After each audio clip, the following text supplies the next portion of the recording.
8 universidad na pinagkaisa ng misyon at pangarap. Ang ibahaging kausayan sa academics at sports. Ako si Robby Domingo. Ako naman si Gretchen Ho at ito ang University Town Season 2. Yeah. Ay, sorry. Ano ba?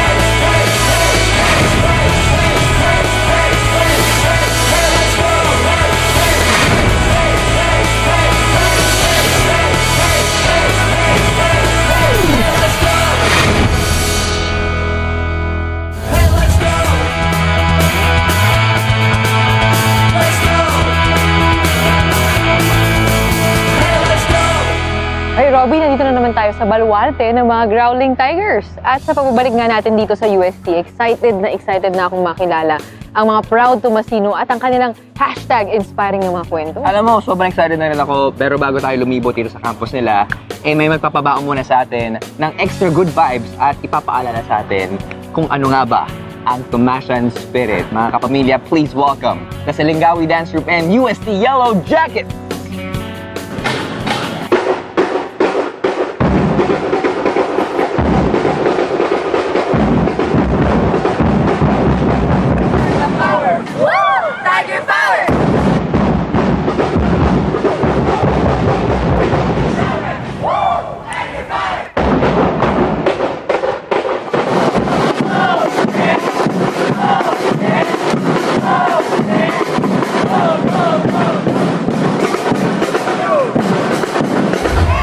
Of course, pag sinabi nating Salingawi Dance Group, alam naman natin na legend yan ng UAAP Cheer Dance Competition. Tama ba ako, guys? Ayan, buhay na buhay. At syempre, alam nyo ba kung dito ako nag-aral, siguradong mag-o-audition ako sa inyo. Alam nyo kung bakit? Gusto nyo makita yung dance moves ko? O, subukan natin. Tara. 1, 2, 3, go! U, tara, tara, S, tara, tara, T, go, fight, UST! Ano, pwede na ba? Pwede na akong mag-volleyball na lang. Ayan, nagkasama ko nga po ngayon ang third year Salingawi Dance Group member na si Red Dino. Hello sa'yo. Okay, so, pag sinabing Salingawi, ano ba yung parang prestige na idinadala nyo sa UST? Siguro po yung pag-cheer sa lahat ng athletes sa represent ng buong school. Pero gaano ba kahirap makapasok ng Salingawi? Honestly po, parang hindi naman po mahirap makapasok ng Salingawi because we give everyone chance na makasama po sa group. Pero bakit Salingawi yung tawag sa dance group nyo? Kasi kakaiba yung pangalan nyo, no? Salingawi po, it means salin ng mga dating lahi at gawi. Gaano kayo ka-pressured na itaguyod yung pangalan ng Salingawi? Kasi alam natin, no? Parang ang taas na expectation sa inyo bawat taon. Siyempre po, every season naman po, nape-pressure po kami, pero tinatry po namin yung best namin na gawin yung pressure na yon use as a positive na action namin. Ayun. Ano ba yung sikreto para maging isang magaling na Salingawi dance group member? First of all, discipline po. Kapag disiplina ka po, hindi lang inside the training, dire-diretso na po yan. Dadating na po sa inyo lahat. At dahil sinabi mo nga, disiplinado kayo at talaga namang every time bigay niyo sa amin yung best ninyo, gusto ko naman makakita ng konting sample. Pwede ba? Ano ba yung mga famous dance moves nyo? Pwede ko ba makita yan ngayon? Yes po. Poetry. Okay, sige, go!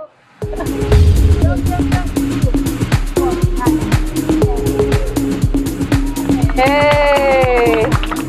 At yan nga po ang tinatawag na poetry, ang signature dance move ng Salingawi. At yan pa lang, makita natin na poetry na talaga ang pagsasayaw nila sa UAAP Cheer Dance Competition na talaga namang aabangan natin sila taon-taon. Pero syempre kung meron tayo Salingawi Dance Group, meron din naman silang mga kakampi sa loob ng court. At sila nga po ang ating kikilalanin ngayon. Robby, sino bang kasama mo dyan? Maraming salamat, Gretchen ho, para sa impormasyong yon. Pero ngayon, kasama ko ang grupong nagpapadagundong ng arena kapag nandyan na ang Growling Tigers. Mga kapamilya, palapaka po natin ang USC Yellow Jackets. At syempre, kasama ko ang team captain ng USC Yellow Jackets, Lorenzo. Yes, team captain! Kaboom! Hanap! Okay, bago lahat, paano ba nagsimula itong Yellow Jacket? Bali, ang nagsimula po nito si Michael Ismael Flores. Mhm. Siya po yung founder actually. Tapos nagsimula sila, 8 members lang sila noong 1990. Tapos noong 1993, officially na-establish na ang USC Yellow Jackets dito sa US. Ano ba yung kailangan gawin ng USC Yellow Jackets para mapataas yung moral ng lahat ng mga Tigers? Bali, kailangan meron kaming confidence syempre. Kasi ang trabaho namin, gusto namin magkaroon ng confidence yung players, yung athletes. Gusto namin magkaroon ng confidence yung crowd. So, syempre, kailangan magsimula yun sa amin. Uh-huh. Kailangan meron kaming dedication talaga para i-lead talaga yung crowd. Hindi lang sa games, pero yung pagiging Tomasian talaga, yung Tomasian spirit talaga nila, gusto namin mag-feel talaga nila. So, yun yung main trabaho mo. Para sa'yo, ano ba ang Tomasian spirit? Ang Tomasian spirit is yung kahit saan ka magpunta, pag gumraduate ka ng USD or kahit di ka gumraduate, kapag tumutong ka sa USD, forever Tomasian ka. Kahit saan magpunta, proud ka sabihin na taga-USD ako at di ka mahihiyang sabihin. Paano yung sample ng sigaw na matindi? So, bali, ang head cheerleader po namin, si Jerome. So, Jerome, okay, Jerome. example lang sigaw. Go, Jerome!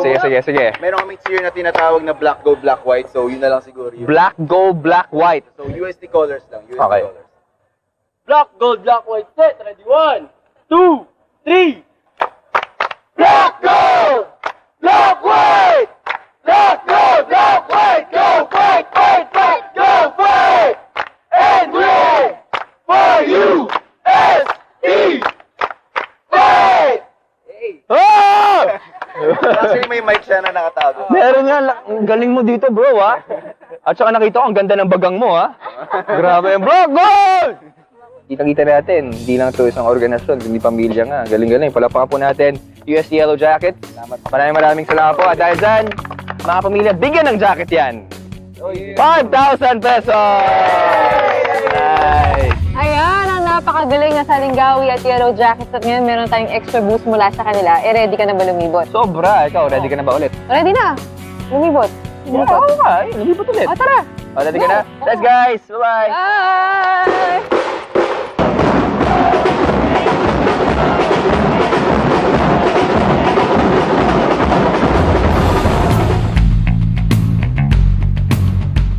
Nakaukit na sa kasaysayan ang legacy and achievements ng University of Santo Tomas. Tama yan. At para mas makilala pa natin ng husto, ang only Royal Pontifical at Catholic University in the Philippines. Yes. Kasama po natin ngayon ang dalawa sa mga institusyon dito nga sa UST.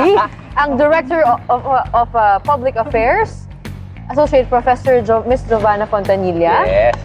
Kasama rin natin ang UST Institute for Physical Education and Athletics Regent and Director Father Ermito De Sagon. Mga Hello icons po. Lahat tayo magsitayo at magsiluhod. Okay. Mga institusyon po ang kasama po namin ngayon. Sobrang swerte po namin. Nako, speaking of institusyon, kayo ba, pwede niyo ba kaming bigyan ng brief history ng UST? So the University of Santo Tomas is considered the oldest Catholic university in Asia, and it was founded in 1611. So Tagal na. ngayon, 406 years old na kami. Sabi nga nila, if you walk in the campus of the university, you walk with heroes, you walk with saints, kasi may mga Dominican martyrs and saints din. And then you also walk with kings, mga hari, katulad ni King Juan Carlos of Uh-huh. Spain, Queen Wow. Sofia of Spain. So we walk with this and presidents of different countries, and of course we walk with the two of you, Gretchen and Robbie, Nice. and the young people, and the young people that we form. Siyempre sa Growling Tigers, bukod naman sa sa kasaysayan, hindi na sila magpapatalo sa larangan naman ng sports. Oo, syempre. First of all, we have adopted Olympism as our core value in sports. Olympism means that we have to give values to all the sports. We don't want to put all our like eggs in one sporting event. We don't want to put everything on basketball. All We the want efforts. also that our other sporting events will be developed also. So that is part of Olympism. Olympianism na katangian na sinasabi ni Father, kitang-kita yan dahil overall champion kayo Oo, palagi, Father. tama. Well, so far, that is Yun where nga we have been. Like, if you are in chess, you have the same privileges as the others. Yes. Kumbaga, fair. Although the basketball athletes are more popular in campus and also volleyball, but as far as the university is concerned, we give value also to the other. Pero sa loob ng 406 years, grabe. Yes. Katagal na ng UST. Bakit ganito katindi at katatag itong universidad na ito? Siguro, isa sa mga mahalagang katangian ng mga Tomasino ay ang aming pagiging madasalin. Because the university is also a praying community. Like for instance, we always try to adapt to changing situations. Oo. Remember, there are changing times, so a university must keep on adapting, to new Signs of the realities. times. And that is how you survive also. And we try to see to it that those who come to us, when they leave the university, that they do not regret having come here. Sikat na ngayon, mga millennials, Father, di ba? Kayo po ba, Yes, millennial. millennial po ba kayo, Father? Yes, pero dito sa university, maraming millennial. Ano yung millennial? Feeling millennial. Feeling millennial. Happy. Ayun naman, oh. Kung may hashtag kayo para sa taon ng UST, ano yun? Hashtag ano po? Ikaw. Hashtag, I love UST. Okay. Kayo po. Hashtag forever. I love UST forever. Sa UST talaga, my forever. Maraming salamat po. Pero bago po namin kayo, bago po natin tapusin ito pag-usap natin, Father, ma'am, Okay. ano po ba ang tunog ng matinding growling tiger dyan? Ay, I love UST! Nagkasalita tayo mong ano, forever. Father, kayo! Palaban. Thank you, Father. Thank you po. Tinaguri ang isa sa mga pinakaunang architectural school sa Pilipinas, ang College of Architecture, nang maitatag ito noong 1930. Taong 2000 naman na magkaroon ng sariling kolehiyo para sa fine arts at design. At nakilala namin ang tatlong estudyante na pangarap ding masundan ng yapak ng UST alumni na nagtagumpay sa architecture at arts. Kamusta yung courses niyo? So far naman, enjoy. So ongoing naman. Enjoy. ongoing Okay naman. yung summer classes namin ngayon. Yes. Kayo Ongoing naman? classes. Kamusta naman kayo? We're taking up advertising arts and then... Twins ba kayo? Twins? No. Bakit din ang mga kursong pinili nyo? Bakit fine arts? Well, for me, advertising arts kasi is a really diverse course. Okay. Yeah. Hindi lang siya, pag sinabi ko sa advertising, isipin mo marketing lang siya. Pero yung advertising arts, meron kaming photography, meron kaming illustration, meron kaming film, fashion. Lahat-lahat na. Lahat Oh, yun. well-rounded, no? Yeah, para yung mga students mismo yung mamimili kung saan talaga, kung ano talaga yung specialize nila in the future. Sa paglipas ng panahon, nakapaghubog ang University of Santo Tomas ng mga individual na tanyag sa kanika-nilang larangan. One of the artists na nilook forward ko yung from CFAD, pumunta siya to Pixar, which is si Ronnie Del Carmen, and so siya yung co-director of Inside Out. Ako naman, if you know Herbert Hernandez, he's the executive creative director of Wyandor, and at the same time, guitarist siya ng Moonflower 88 and Six Cycle Mine. Oh, ang galing So at lahat yun, napapasabay-sabay niya lahat. So, music and art. Iba yung passion. Sa architecture naman, marami tayong national artists from UST like Leandro Locsin, Juan Nakpil, and also the father of Philippine landscape architecture, si I.P. Santos. Siya yung nag-design ng landscaping ng Rizal Park and yung Paco Park. Hindi man madali ang buhay kolehiyo, para kina Lorene, Jelly at Reese, nagiging masaya ang pag-aaral dahil sa samahan. Masaya na sama-sama nyo kasing ginagawa yung gusto nyo. As in parang, it feels like home. Tapos kahit na wala kayong lahat tulog, Pero at the end of the day, makikita mo yung worth nung ginawa mo. Kung gagawa mo kami ng bahay ni Gretch, well, separate Separate. Kung ano yung bahay na gagawin para sa kanya, ano yung bahay na gagawin mo para sa akin? Based sa aming personality. Describe mo. Siguro kay Gretchen, maraming open spaces. Ayan, gusto ko yan. First player, volleyball. Uh-huh. And next naman, parang medyo chic, classic yung dating. Anong title na ibibigay niyo sa bahay niya? Since fine arts kayo, di ba? Sporty chic. Sporty chic. The Sporty Chic House. Okay. Pag hindi naman ni Robbie, Yan, gusto ko. siguro niya, ano lang. Ano lang? ano lang? Bahay ko. Ano lang? Naisip ko, Bahay kubo. simple lang na monotone lang. Boring! Bakit monotone? Kasi parang Sobrang lakas na personality ko. oo, parang balance out yun. Okay. Hindi dahil monotone ang ano. Ilang stories? Siguro, 52, ganon? 2 lang. 2. Anong title ng bahay ko? Muted masculinity. Girls! My gosh! Hindi naman! Muted. Ha? Muted. Bakit? X-Men ba yun? Muted. Ano ba yun? Mahina, humina, pinahina. Ay! Very humble. Yan ang gusto ko sa ating mga girls. Thank you so much. Aba, Thank you. ang galing, ah. Thank you. At feeling ko talaga malayo mararating. Pero bago natin sila pakawalan, gusto ko lang matanong sa kanila, ano ba yung what makes you a proud Tomasian? Well, of course, dyan yung competence and committed to work. Pero as well as compassion towards others. Mhm. Tapos gusto ko rin kasi dito yung parang there are a lot of people from all walks of life. So parang you really get adopted to the environment. So sobrang saya lang kasama yung mga tao dito. Mhm. Ito naman? Ako naman, proud ako sa Tomasian kasi dito sa USC talaga, sobrang homey ng vibe niya. It feels like home.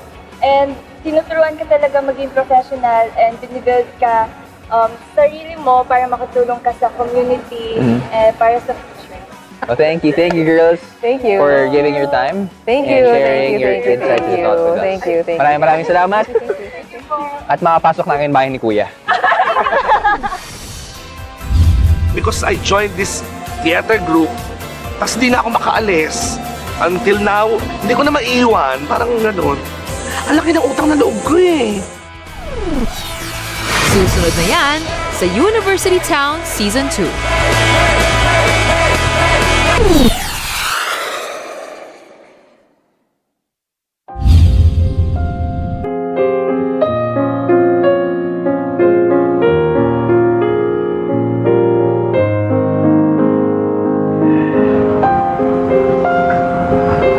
I want my heart to stop breaking, Bash. I'm sorry. No. I'm sorry, Bash. Naging madamot ako. Hindi ko inintindi na kailangan pa rin hanapin yung Bash na nawala nung minahal mo ako. Yung basyong mahal ka pa rin. Cut tayo! Diyos ko, pang 109 na take na natin to, Robbie, Gretchen. Balik pa rin, direct. Oo, kulang pa rin sa hugot. Hugot tayo in real life, ha? Lagi na lang Balikan kulang. natin to, yung acting pang tama. Lagi nilang kulang! Uma-acting ka pa ba? Oo, bakit? Sorry. Ikaw? Kala ko totoo na eh. Hindi ba ba ate? Perfect na sana eh. Alam mo, feeling ko, kulang pa ako sa workshop. Since nandito na tayo sa UST, bakit hindi tayo magpaturo dun sa Teatro Tomasino? Ay, doon lang naman nanggaling yung mga idol natin. Katulad naman ni late Wendy Ramas, John Lapus, at syempre, ang pinaka-idolo ng lahat. Ay, Piolo Pascual. Hindi ikaw. Sorry. Kulang pa. Mga isang sako ng bigas. Nagkulang pa ba ako sa'yo? Ay, kulang. Tara Kaya na. naman, kilalanin na po natin ang theater org kung saan nanggaling ang mga magagaling na aktor at actress na ito, ang Teatro Tomasino. Go? Tara, workshop tayo.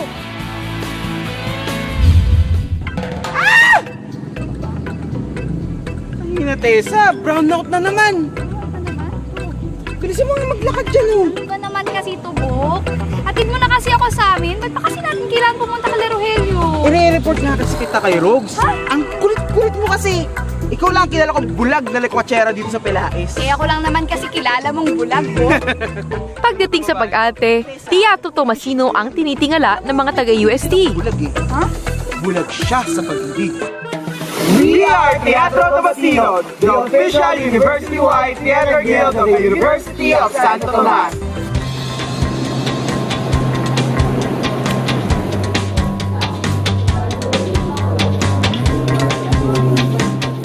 Teatro Tomasino is the university-wide theater guild of the University of Santo Tomas.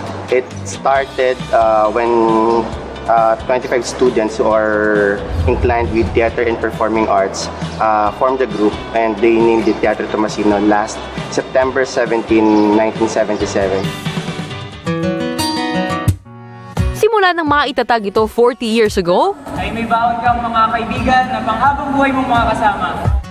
sangmot-sari ng produksyon ang nagawa ng Teatro Tomasino. At pagdating sa Pag-ate, paon din ng mga miyembro ang angking tapang at dedikasyon. Ini-embody namin is yung first rule of theater, is always say yes or yung plunge. Kasi we don't back out from a challenge, we go for it talaga. It's one of the things na we think na as a part of Teatro Tomasino na characteristics namin, we don't back out from a challenge, we go for it. Kasi we want to strive more, we want to do more. Sa pag-work kasi sa isang production, number one kasi talaga yung discipline.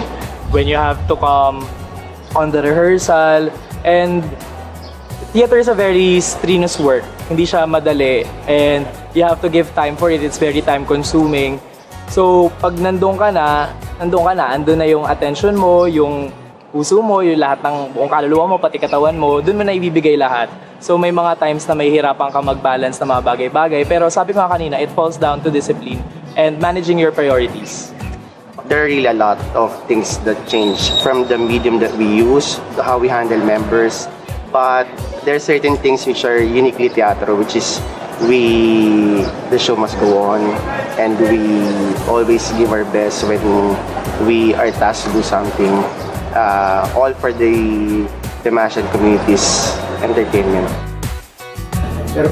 Maraming sikat na personalidad na nanggaling sa organisasyong ito. Mainit talaga mga kaibigan, this is it! Tsaka nakikialam ka, hindi ka pa man dilubos na sumisikan, nakikialam ka. Marami ba akong fans dito? Isa na dito ang actor, host, and comedian na si John Sweet Lapus. Hindi ko siya kilala, kaya marahil hindi siya sikat. When I joined Teatro Tomasino, my college life became happier. Kasi di ba, pag college may tendency mahirap basically ang college life, di ba? Toxic at some point, lalo na pag prelims na, pag finals na. By 6 o'clock, excited na bubuhay ako ulit kasi nga magre-rehearse na ako doon sa Teatro Tomasino. Para kay Sweet, malaki ang naitulong sa kanya ng pagiging miyembro nito. Kasi hindi naman ako sporting tao.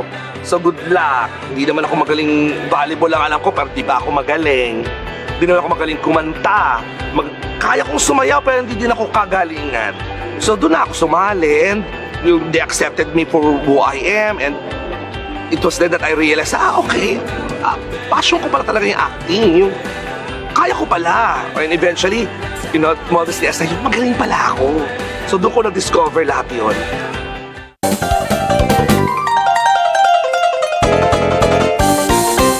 Ba sinasabi ko hindi ka man din lubos na sumisikat, kinakalimutan mo na yung best friend mo. Naku, ang sakit-sakit kalidad na pelikula. At dahil na rin sa tulong ng kanyang mga ate sa org, nagkaroon siya ng pangalan sa industriya ng showbiz. Saan ka pupunta? Demonyo na ako, demonyo na ako. Patay na ako, bangkay na ako. Tao niyo lahat ang gusto tawag sa akin. So humbled, I'm so touched and honored and so thankful to God for all these blessings. Doon ko nakilala yung mga tunay kong kaibigan na until now, kaibigan ko. So siguro yun yung fondest memories ko when I was in college in UST. Yun yung 4 years na active member ako ng Teatro Tomasino. 4 years na nagpe-perform ako sa Tomasian community, sa Tomasian stage with my friends na until now are really part of my life.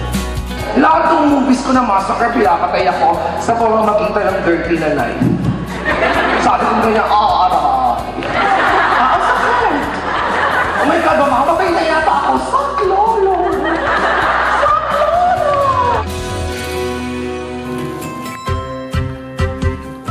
Tradisyon nila ang maging aktibo pa rin ng mga alumni sa organisasyon. Sa katunayan, 22 years ng professional advisor si Sweet ng Teatro Tomasino. Makailang beses na rin siyang naging aktor at direktor sa mga produksyon ng Teatro Tomasino. Pili ko kung lalaki si Teatro Tomasino, asawa ko na siya ngayon. O kung tao siya, ang laki ng utang na loob ko eh. Dito ko nakilala yung mga tao na nagdiscover sa akin at pinasok ko sa show business. Bakit ka naman pababantayan? Preso ka ba? Ano bang kaso mo? Magmahal. Next year, I'm celebrating my 25 years. Na-emote tuloy ako. 25 years na ako sa showbiz na naging, kahit pa paano, naging mabait naman sa akin. You know, I was able to provide for my family, for myself. Bili ako ng sarili kong kotse, bahay at lupa because of the industry na pinagtatrabaho ako ngayon. Ang feeling ko, because I joined this theater group in college, yung Teatro Tomasino. So parang, tas di na ako makaalis. Compassion! Yung po, isa sa mga tatak UST. At bukas ang tanghalan para sa mga nais maging bahagi ng organisasyon. Teatro Tomasino is on its 40th year. Please join our org and assure you masaya. Sobrang saya, and I hope na matulungan ka ng Teatro Tomasino the way that it helped me during my college years here in UST. Pag hindi mo minahal ang trabaho, baka ang dami nakangangadiya sa trabaho tapos aayaw, baka mawala sa iyo. Kaya kailangan mahalin mo talaga siya. Susunod na yan, ito lang sa University Town Season 2.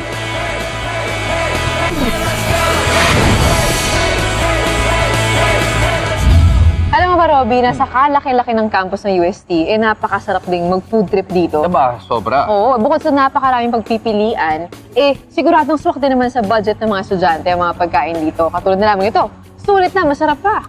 Kunyari, sample to After classes, stress na stress ka. Sa dami papagawa sa'yo ni Prof. Tapos ang init-init pa, biglang dumating si Crush. Siyempre, perfect dyan ang sorbetes!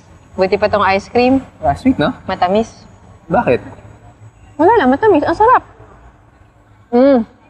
Never ba ako naging sweet sa'yo? At speaking of sorbetes, ang isa nga sa mga pinakapaboritong bilhan ng mga Tomasians dito sa UST ay si Mang Fidel. Bukod kasi sa dagdag na tamis ng kanyang sorbetes, may dagdag positivity pa siya na dinadala sa mga estudyante. Kilalanin natin siya. Pero hindi ko pa sinasagot tanong ko. Ang sweet talaga ng sorbetes.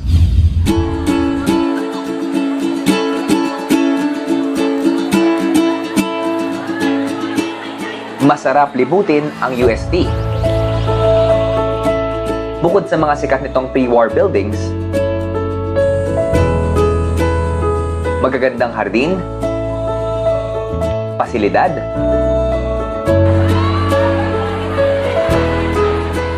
may isa pa silang attraction na patok sa buong UST community. Ang ice cream cart ni Manong Fidel Perez. Ako si Fidel Perez, 63 years old na nagtitinda ng ice cream sa loob ng UST. Taong 1989, nag-umpisa ako magtinda ng ice cream.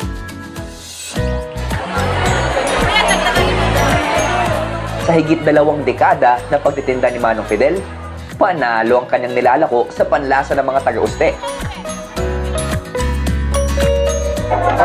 Dito ang pwesto ko ngayon, ang mga flavors ko ngayon ay avocado, mangga, keso, saka ang aking mga ratio ay dito sa cup 20, sa cone 15, itong isang cone 20, sa bread 20. Meron akong cup na malaki na 40. From the start pa lang nung pagpasok pa lang namin dito, siyempre parang attraction rin siya sa USA. So itatry siyempre namin talaga agad. Yung cheese yung favorite flavor ko sa kanya. May part siya na milk tea, na hindi lang cheese yung nalalasahan mo, pati yung gatas na ginagamit na So kuya. ever since po pumasok ko ng UST, so probably mga almost 2 years. Mainit po kasi, tapos parang, syempre, ice cream yan. Gusto ng lahat ng tao ng ice cream. Makikita sa kanyang muka ang lubos na pagmamahal sa kanyang trabaho bilang isang sorbetero. Pero aminado si Manong Fidel na hindi na inakalang ganito ang kanyang magiging hanap buhay ngayon, lalo na't isa siyang lisensyadong medical technologist. Ako, nakatapos naman ako ng course na MedTech. Board passer din. Ako nung unang-una, nagtatrabaho bilang isang MedTech sa Saudi. Tapos, 3 years, bumalik ako dahil sabi ni Mrs. sa operasyon ng cyst. Parang support ako. Buhat nun, nagtinda na ako ng ice cream. Ay di ngayon, dahil lambian ako nagkasakit din noon, ako ang napahalili. Hanggang sa ako na nagtinda. Ang kanyang determinasyon ang naging dahilan kung bakit napahanga ang UST student na si Migs Tolentino na gumawa ng isang short film hango sa kanyang buhay. Sa mahigit 60 taon ko sa mundo, masasabi kong naging tila sorbetes ang buhay ko. Ang bawat apa ay simula ng bagong kabanata at ang bawat helado naman ay sumisimbolo sa iba't ibang lasang nilalaan sa atin ng buhay. First po, nakaka-inspire yung buhay niya. And yung team po kasi nung event is para pagbabago. So yung team po namin is pagbabago ng pangarap. Pagkatapos ko mag-aaral, talagang hindi ko hayaan maging pangarap na lang yung makarating sa ibang bansa. Actually, marami po akong natutunan. Like, hindi yan sa pagtupad po ng pangarap mo talaga. Bale, may nakalaan po talaga para sa'yo. Kung titingnan po natin si Mang Fidel, mukha naman po siyang masaya sa buhay niya. So, parang hindi naman po sa perfect, pero ang ganda po nung lagay, di ba?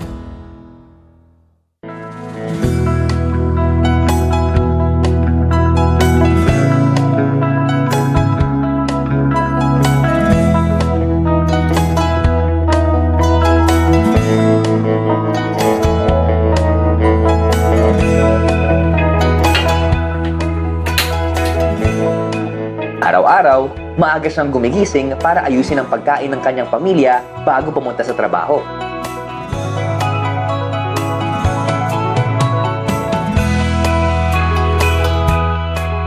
Sa pagtitinda ng simpleng sorbetes, napagtapos ni Manong Fidel ng kolehiyo ang kanyang 4 na anak. Ang aking 4 na anak na pagtapos ko sa Mapua yung isa. Yung isa naman ay sa UST, yung isa naman ay sa Mapua rin. Bali 2 UST. Pero actually hindi ko naman kakayanin sa tinda ng ice cream. Patulong din ni Mrs. Maasikaso siya, mapagmahal sa mga bata, maalaga talaga. Mabait, masipag, at responsable talaga. At tumutulong sa gawaing bahay. Malaki rin ang pasasalamat ng kanyang bunsong anak na si Joseph. Stricto siya. Siguro kasi nandun na yung gusto niya maging okay kami, na okay yung landas na tatahakin namin. Masasabi ko sa kanya is, hindi ako yung naging perfectong anak. May mga pagkukulang din naman ako bilang isang anak. Pero mahal ko siya, mahal ko silang dalawa ni Mami.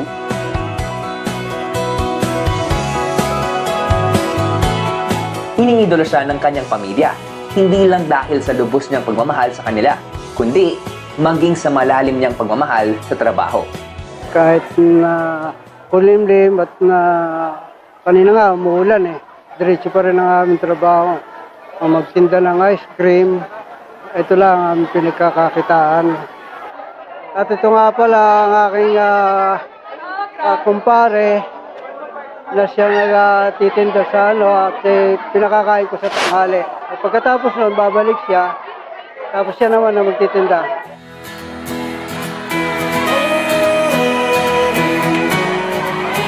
Pag hindi mo minahal ang trabaho, Baka ang dami nakangangadiya sa trabaho tapos aayaw, baka mawala sa iyo. Kaya kailangan mahalin mo talaga siya.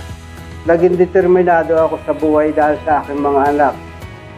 At ngayon sa mga asawa ko, basta determinado ako sa lahat ng gawain ko para sa kanila.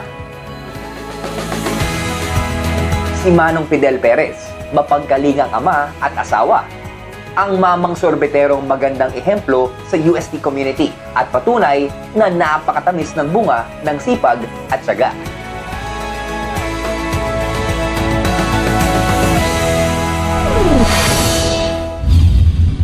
Okay, they can doubt me, but I know for myself na ako hindi ako nagda-doubt sa sarili ko na kaya ko pang higitan ko ano yung nagawa ko na ngayon. Susunod na yan, ito lang sa University Town Season 2.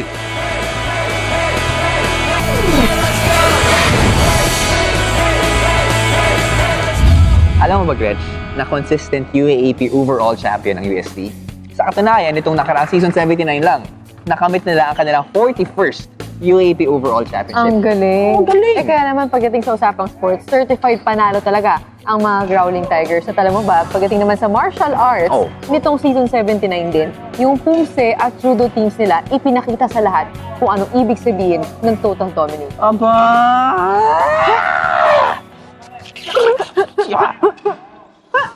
Ha? Ano yan?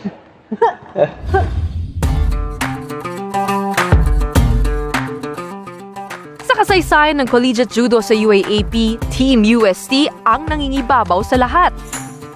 24 championships ang naiuwi nila sa Espanya. At season 79 nang muling gumawa ng kasaysayan ng kanilang judo program matapos nilang masweep ang buong kompetisyon. Nakamit nila ang kampyonato sa men's at women's divisions.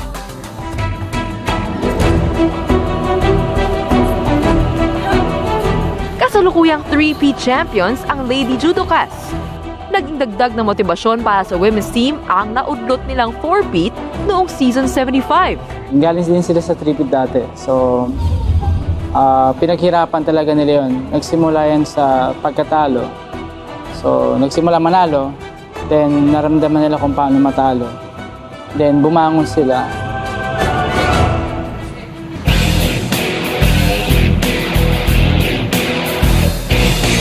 Ayon kay Coach Gerard, kasabay ng success ng UST Judokas, ang pag-uspong ng women's program.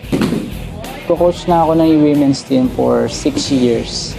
Dati kasi konti lang yung women's team eh. So, parang numbers lang namin is limited lang sa 12. So ngayon parang maabot na siya ng 20 by numbers or mahigit pa. Yung growth ng team ngayon medyo maganda na ngayon. Para nakikita na namin mayroong improvement sa bilang ng mga players.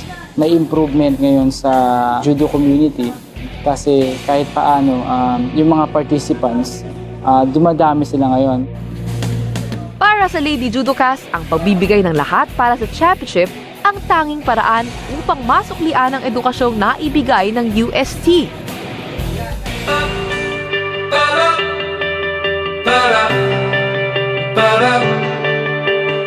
Everyone of us loves judo, sobra. Pero yung dedication kasi namin, it's kind of different sa ibang school kasi kami, marami kami nakuha from UST. So talagang parang masyado kami nape-pressure na ibalik sa school yung glory na deserve ng school kasi binibigyan nila kami. So, kailangan i-return namin, which is may scholarships kami and other benefits pa. So, talagang inaano ni coach sa amin na ina-expect ng IPEA, ganito, dapat mag-champion tayo. So, talagang kami naman, tinatry namin i-meet yung expectations sa amin.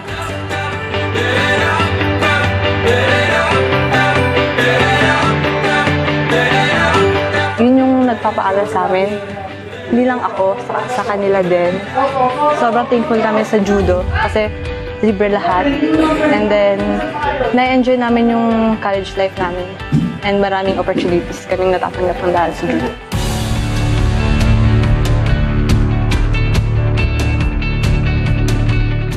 Ang UST Lady Judokas ang sumungkit ng 5 sa huling 6 na titles.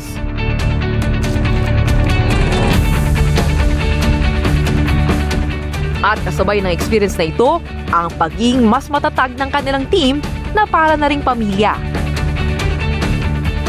Pamilyang pinagkaisa ng kanilang pagmamahal sa UST.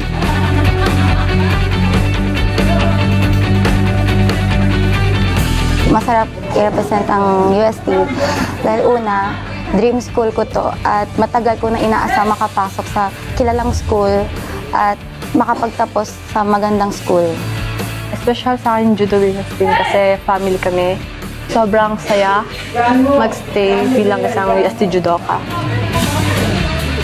Magpapasalamat ako in the first place sa UST for giving us everything, sa lahat ng pangangailangan namin and lahat ng mga pwedeng makatulong sa amin para maging champion ulit year by year.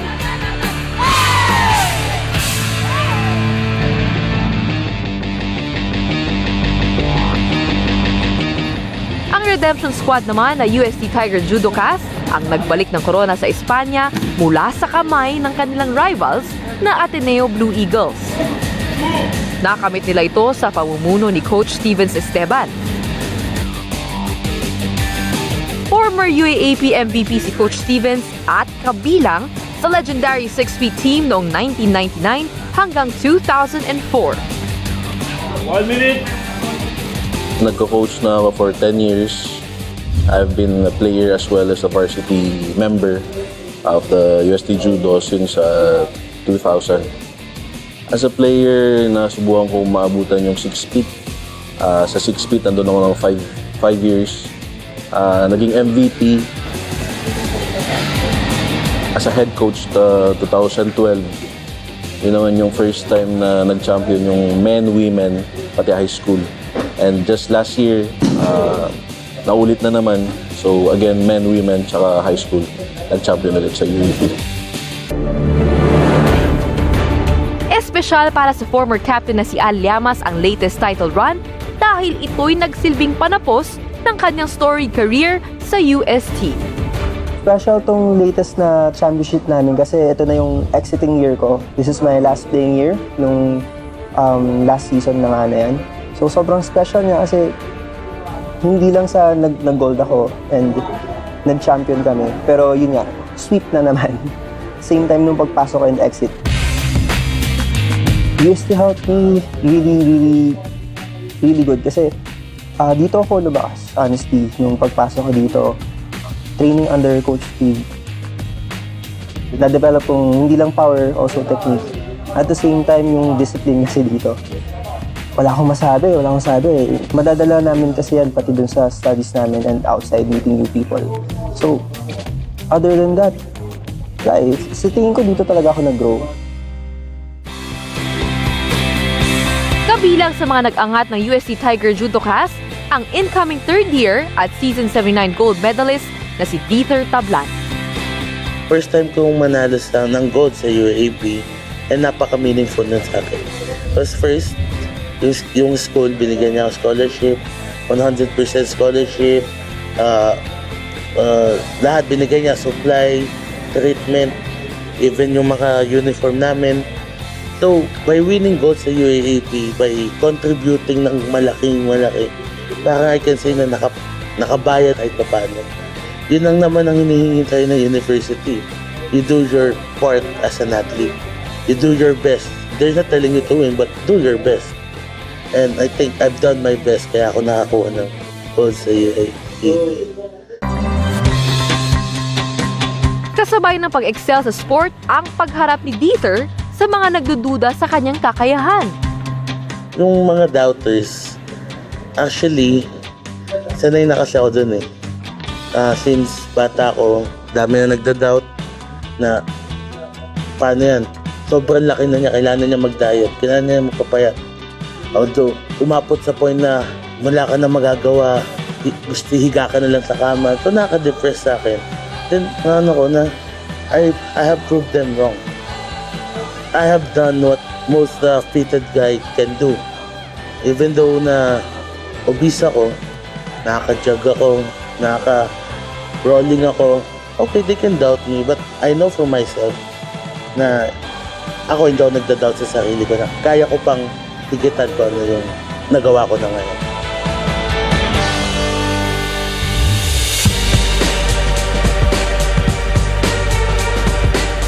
years of domination with 24 championships in the UAAP,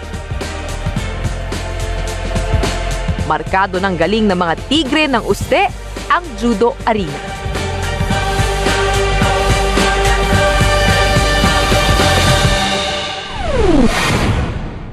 Commitment, compassion at competence. Yan ang mga katangian ng isang growling tiger. Sa lahat ng mga nalampasang pagsubok ng UST sa loob ng 406 na taon, talagang masabi natin na walang tatalo sa puso ng mga Tomasino. Ako si Robby Domingo. Ako naman si Gretchen Ho. At ito ang University Town Season 2.